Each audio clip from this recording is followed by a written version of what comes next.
Hey, salut tout le monde. Bah, écoutez, je vais vous faire aujourd'hui la review la M4 RIS de chez D-Boy. Donc voilà, bébête, attention vos yeux.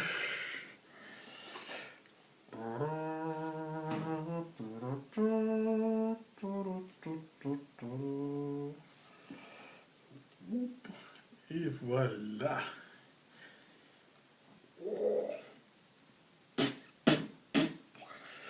Eh ben oui, j'ai eu enfin, ça y est, je suis super content.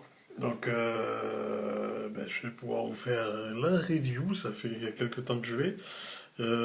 Pour tout vous dire, j'ai pas encore tiré avec. J'ai tiré avec le G23 où j'étais très satisfait, j'avais fait la vidéo.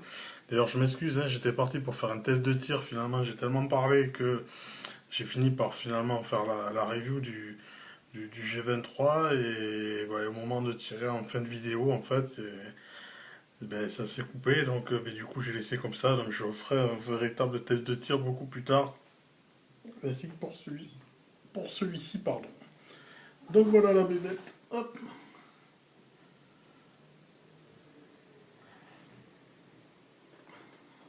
Hop. Donc on va passer à ses caractéristiques tout de suite.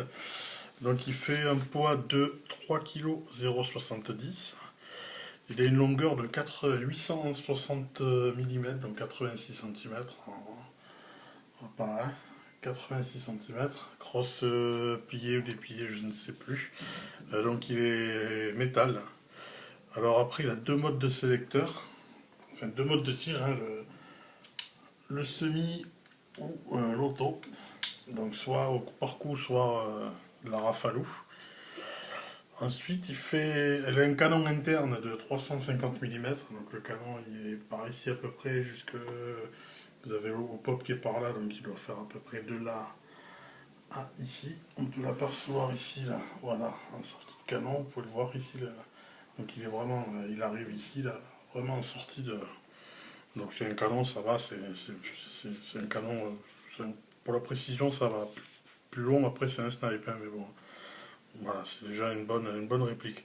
Donc il y a un chargeur, hop, e-cap avec la molette. Toujours pareil, même principe. On a un puits ici, hop, enfin une trappe. Hop, on ouvre la trappe. Ici, on met les bibis à l'intérieur. On referme, on enquille dessous.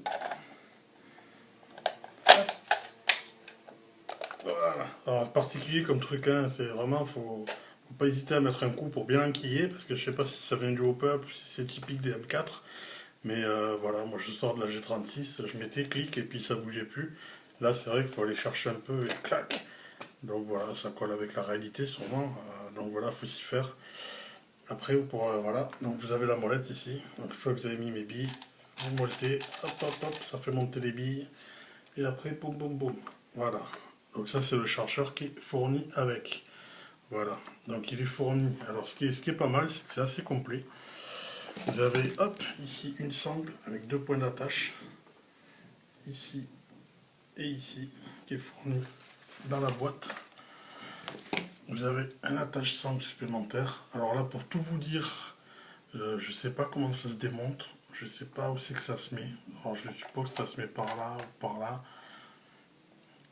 Grosse surprise, je ne sais pas du tout, il faudra que je pose la question à des gens qui en ont déjà. Parce qu'il y a il y a deux teuteux ici là qui sont assez durs, je ne sais pas s'il faut les sortir au marteau ou et les remettre après, je sais pas du tout. Donc là, c'est un gros mystère. Donc je sais que c'est fourni, un attache sangle, mais après, comment on l'installe? Gros bémol. Vous avez les cache-rails aussi qui étaient déjà mis dessus, mais qui sont fournis avec de chaque côté.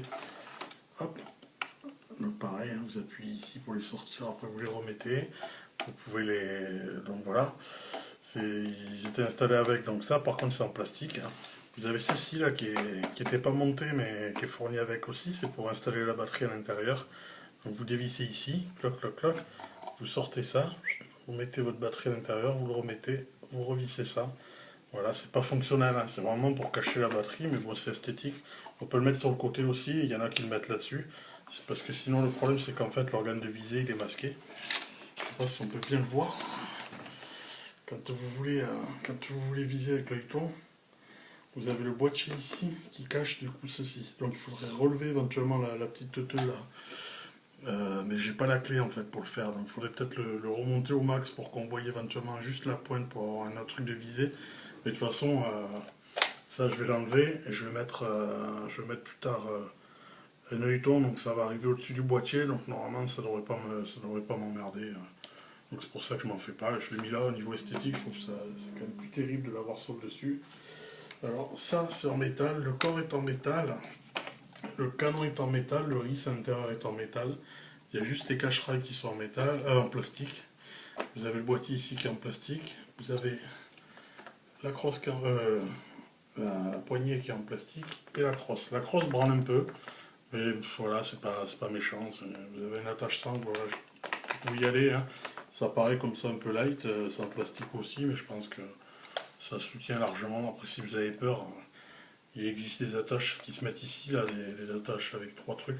Je pense que je vais faire ça plus tard, c'est quand même plus sympa de l'avoir attaché comme ça ici, là. Hop, avec une bonne sangle, c'est quand même plus sécure, je pense. Et voilà, là, je n'irai pas trop.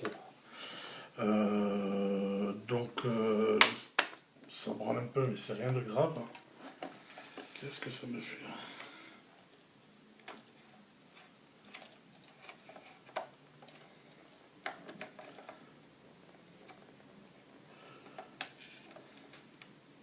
Donc la poignée là, elle est, à mon avis, je l'ai tenue à une main. Là. Je pense qu'elle vient de casser.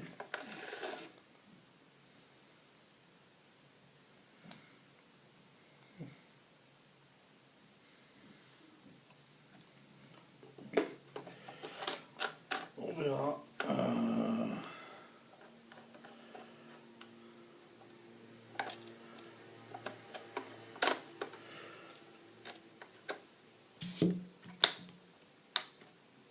Bon, bref. On verra plus tard. Il y a la poignée qui nous fait des siennes. Hein. Donc normalement, voilà, la poignée elle se met par là. Il y a trois trous. 1, 2 et 3. Donc pour le positionnement. Donc c'est une poignée qui est fournie avec. Donc faut pas chercher. Vous pouvez avoir la même chose en mieux, je pense. Voilà. Donc on va pas se prendre la tête avec ça. Ensuite, vous avez ici classique, vous tirez là. Ça ouvre la trappe. Et ici, vous avez le hop-up. Donc le hop-up, pareil, vous réglez, vous montez, vous baissez. Moi, je sais que j'en ai commandé un autre que j'ai reçu, qui est par là. Je vais essayer de vous le montrer. C'est le bordel, c'est le bordel. Bon, c'est pas grave, je l'ai à côté. C'est un Pro Win bleu que j'ai reçu là de chez Obi. Donc voilà, je vais le changer plus tard parce que celui-là il est en plastique, j'aime pas trop.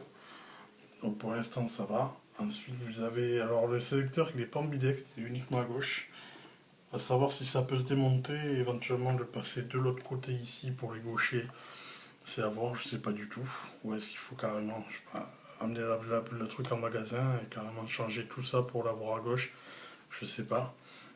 Ici le petit teuteux là, c'est pour le chargeur. Voilà, vous appuyez dessus, hop, ça c'est le chargeur et après. Voilà, putain, vraiment, c'est chiant. Vraiment, allez, clac ça, pour les brutes. Par contre, moi j'ai énormément de mal là, d'aller chercher le truc à droite, j'ai pas l'habitude, moi j'ai toujours tendance avec le pouce à vouloir le appuyer par là, donc ça aurait été peut-être plus pratique de mettre un bouton ici pour les droitiers. Comme ça.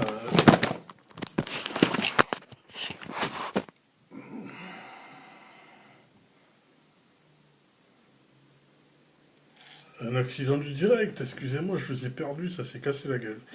Donc je disais que ça aurait été éventuellement plus simple en fait d'avoir un petit bouton ici, là, de pousser avec le pouce et de sortir. Enfin pour moi ça aurait été mieux.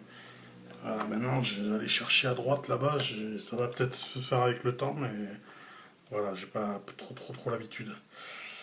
Donc après ça se referme. Hop, et pour l'ouvrir pareil, vous appuyez ici. Voilà, il n'y a pas besoin d'aller trop loin en fait. Hein.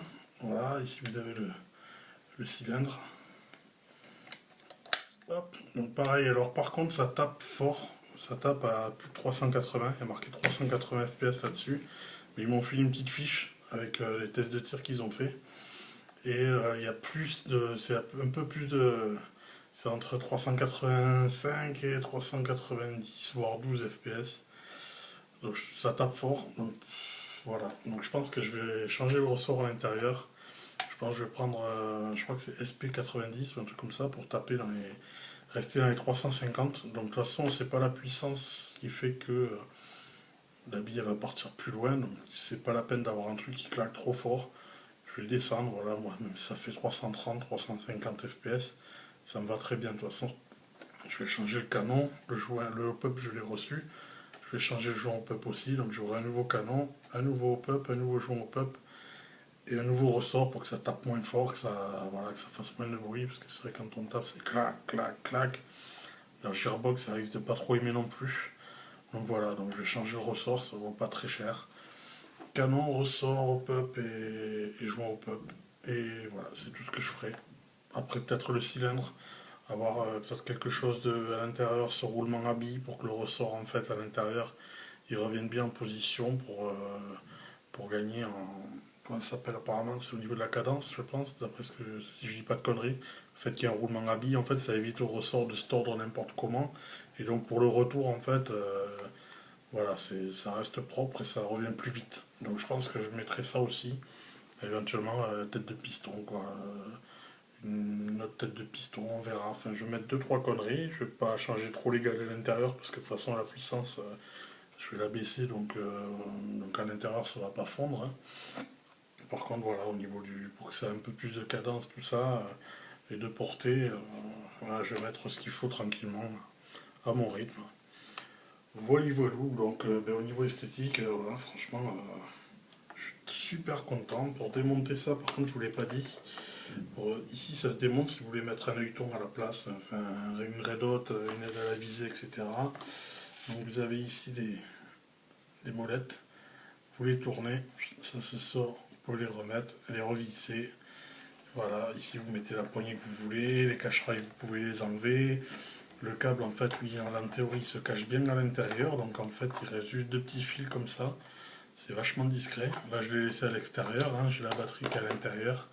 La batterie j'en ai pas parlé, excusez-moi. Alors la batterie c'est une 9,6 1200 mAh. Donc voilà, au niveau lipo, je ne sais pas ce qu'on peut mettre à l'intérieur en remplacement. Est-ce qu'on peut mettre une petite lipo 7.4 ou quoi à la place de la batterie 9.6 je ne sais pas du tout, il faudra que je pose la question pour savoir, est-ce que la lipo c'est pas mieux peut-être qu'une batterie classique. À voir, on verra, après il ne faut pas que ça fasse fondre à l'intérieur. Et ensuite vous avez une Gearbox donc V2, donc en fait le style de la Gearbox c'est pas forcément que la version 2 elle est moins bien que la version 3, nanani nanana. Les versions de les Gearbox en fait c'est en fonction du modèle, donc là pour ce type de réplique, pour les M4, voilà, la Gearbox va dans la poignée, enfin le moteur va être dans la poignée ici, vous avez la Gear qui va être là-dedans. Donc en fait c'est en fonction du modèle surtout de votre réplique, voilà, vous allez avoir... en fonction du modèle, vous allez avoir un corps qui va être différent, et en fonction, donc voilà. Donc tout simplement, en fonction de votre modèle et du corps de votre réplique, vous allez avoir une version de Gearbox qui va être différente. Donc là, pour ce corps-là, c'est une version 2. Alors, pour vous expliquer un petit peu, voici, voilà. Hop, vous avez votre réplique, vous avez la Gearbox qui vient ici dans la poignée. Là, vous avez votre hop-up, c'est ce qui va donner l'effet de lift à votre bille. Ici, vous avez le canon à l'intérieur. Donc voilà. Et ici vous avez votre puits de chargement, donc hop, vous avez votre bille qui monte, vous avez normalement une petite qui pousse la bille et vous avez le joint au peuple là, qui vient faire une petite tétine, là la bille vient percuter le joint, puis partir en lift et le canon après avec plus il est étroit mieux c'est, et la bille elle va partir après, voilà, en fonction de vos réglages. Donc voilà, donc j'ai fait vite, et là par contre voilà, hop, il me reste 30 secondes. Donc voilà, je voudrais faire dédicace à toutes ces personnes. Donc Diabo, Blaise, 686, Blaise, Purple Haze, Jérôme The French, Neo032 qui a repris la Warsoft TV qui fait pour la première vidéo, c'est pas mal du tout, moi j'aime bien. Donc voilà, alors allez faire un petit tour chez eux, puis ben, moi je vous dis à très bientôt. Tchuss!